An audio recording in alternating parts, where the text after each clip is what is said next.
Serendipity art फेस्टिवलला सुरुवात झाली आहे. मी आत्ता आहे पणजीमध्ये. सेरेंडिपिटी आर्ट्स म्हणजे काय, हे एक वेगळं फेस्टिवल आहे गोव्यामध्ये. की आपण पाहिलं कला म्हणजे काय, तर कला म्हणजे कल्पना आणि अनुभूती आणि कल्पना जर एकत्र आली तर कलेची प्रचिती येते आणि आपल्याला हे वेळोवेळी पाहायला मिळतं. कला ही दरवेळी नवीन जन्म घेत असते आणि जवळपास या सेरेंडिपिटी आर्ट्स फेस्टिवलमध्ये वेगवेगळ्या कला दाखवल्या जात आहेत, सादर केल्या जात आहेत. आजपासून या सेरेंडिपिटी महोत्सवाला सुरुवात झाली आहे. मी आत्ता पणजीमध्येच आहे. पणजीतल्या ESG आणि आयनॉक्सच्या परिसरामध्ये आपण पाहिलं तर आत्तापासून वेगवेगळे पेंडॉल आणि स्टॉल्स लागायला सुरुवात झाली आहे. जगभरातनं, देशासह जगभरातनं अनेक नामवंत कलाकार या सेरेंडिपिटीमध्ये सहभागी होतात आणि आपली कला दाखवतात. अनेक लोकांना म्हणजे जे कलाप्रेमी असतात त्यांच्यासाठी ही एक खास पर्वणी आहे.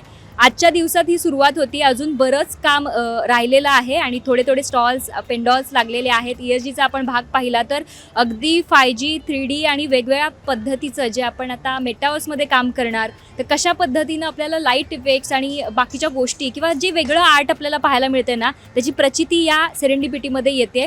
वेगवेगळे आर्ट्स, कलावंत आणि आर्टिस्ट इकडे आपल्याला भेटत आहेत. सो आजचा पहिला दिवस आहे. नेमकी काय झलक आहे या सेरेंडिपिटीची ती आपण पाहूयात.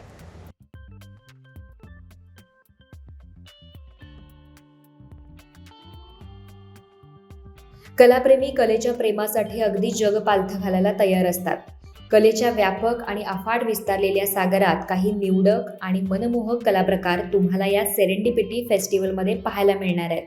यात परफॉर्मिंग आर्ट्स, पाककला, हस्तकला, नाटकं, भित्तिचित्र, ओपन फॉर आर्टमध्ये पब्लिक आर्ट, मुलांसाठी, युवा वर्गासाठी विशेष शो, संवाद कार्यक्रम, पुस्तक प्रकाशन, वेगवेगळे कलाविष्कार, वेगवेगळे वर्कशॉप, सादरीकरण आणि प्रदर्शन पाहण्याची भरपूर संधी तुम्हाला या सेरेंडिपिटी फेस्टिवलमध्ये पाहायला मिळणार आहे. तुम्हाला जर या साऱ्या उत्कृष्ट दर्जाच्या कार्यक्रमांचा आनंद घ्यायचा असेल तर सगळ्यात आधी कार्यक्रम कुठल्या स्थळी घडतोय याची कल्पना तुम्हाला असणं अत्यंत गरजेचं आहे. त्याचप्रमाणे कार्यक्रमाचं वेळापत्रकही तुमच्याकडे असायला हवं. पणजी शहरातल्या एक्साईज बिल्डिंग, ताळगाव पठारावरचं नागाळी भाग, पोस्ट ऑफिस संग्रहालय, आझाद मैदान, म्युनिसिपल पार्क, कंपाल भागातला art park, Santa Monica jetty ही महत्त्वाची स्थळं सेरेंडिपिटीसाठी असणार आहेत.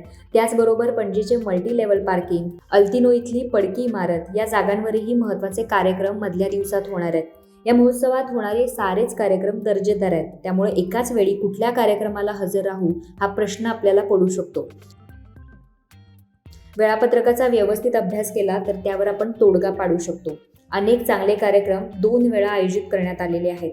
15 ते 23 डिसेंबर या काळात पणजी शहरात वेगवेगळ्या कलांची बहारदार उधळण होणार आहे.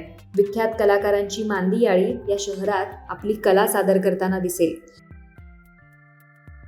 असा जागतिक दर्जाचा महोत्सव गोव्यात होणं आणि तो आपल्याला अनुभवायला मिळणं हा सुवर्ण योग आहे. त्याचा आनंद मनसोक्त घ्या.